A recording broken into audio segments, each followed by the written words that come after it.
विकल्प आजीविका चाहिए, लोगों को हटाना है, लैंड रिट्रीट करना है।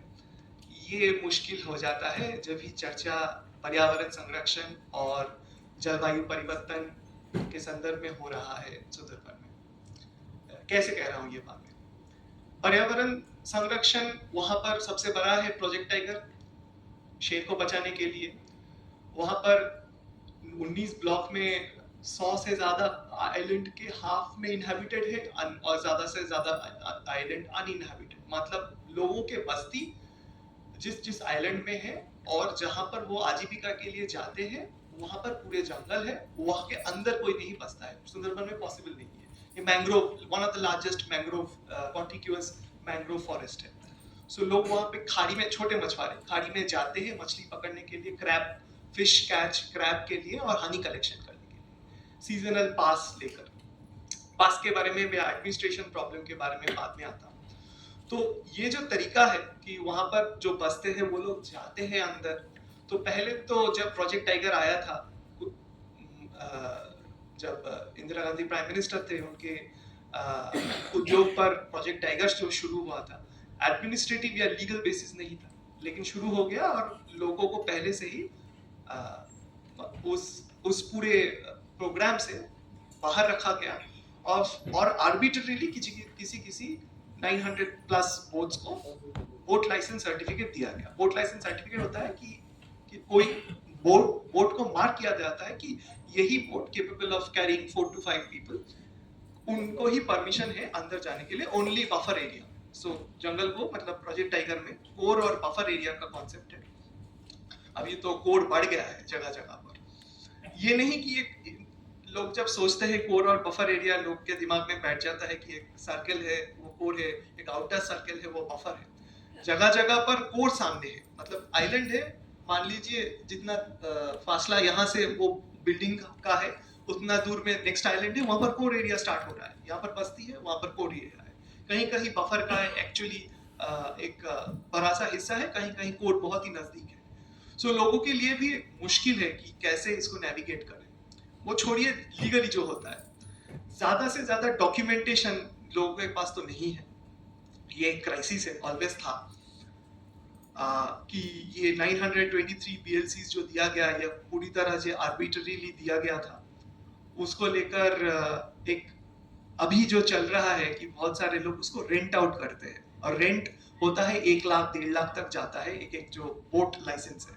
तो क्या होता है, आपके पास बोट लाइसेंस है, आप उसको रेंट आउट करते हैं, 4-5 जो मछुआरे हैं वो महाजन से पैसा लेकर वो बोट रेंट आउट करते हैं। कोई कोई के पास फॉरेस्ट का पास रहता है, कोई कोई के पास फॉरेस्ट का पास नहीं रहता है।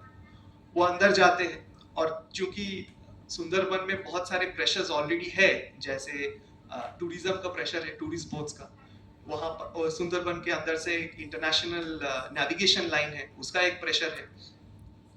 फिर आपका बॉटम ट्रॉलिंग या लार्ज ट्रॉलिंग जो अलग से होता है, उसका एक प्रेशर है।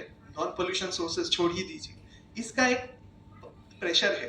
और सैलिनिटी इंक्रीज तो ऑब्वियसली नया जो प्रेशर, नया नहीं कह सकता क्योंकि आई थिंक फर्क, बहुत लोगों ने, बहुत साइंटिस्ट, बहुत एक्सपर्ट्स ने फर्क का बैरेज के आने के बाद से ये प्रेशर शुरू हुआ ये कहते हैं। जो भी हो, इन सब प्रेशर के वजह से क्या हुआ है, अभी का परिस्थिति क्या है कि बफर में मछली बहुत कम है, तो आपको कोर में ही जाना पड़ेगा, आपके पास हो या ना हो, मतलब फॉरेस्ट के परमिट हो या ना हो, बोट लाइसेंस हो या ना हो, आजीविका के लिए आपको अंदर जाना पड़ रहा है।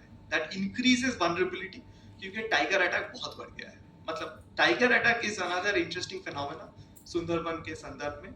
वहां के शेर आदमखोर है, और हर शेर ही आदमखोर है, ऐसा हम लोग का मानना है, क्योंकि इतना सारा अटैक्स होता है और उसका आंकड़ों पर कोई भी आंकड़ों में वो आता नहीं है। आप नेशनल टाइगर कंजर्वेशन अथॉरिटी का डेटा देख लीजिए, वेस्ट बंगाल का फॉरेस्ट डिपार्टमेंट का डेटा देख लीजिए, STR का डेटा देख लीजिए, उसमें कोई मील नहीं, अंतर, बहुत सारे अंतर है।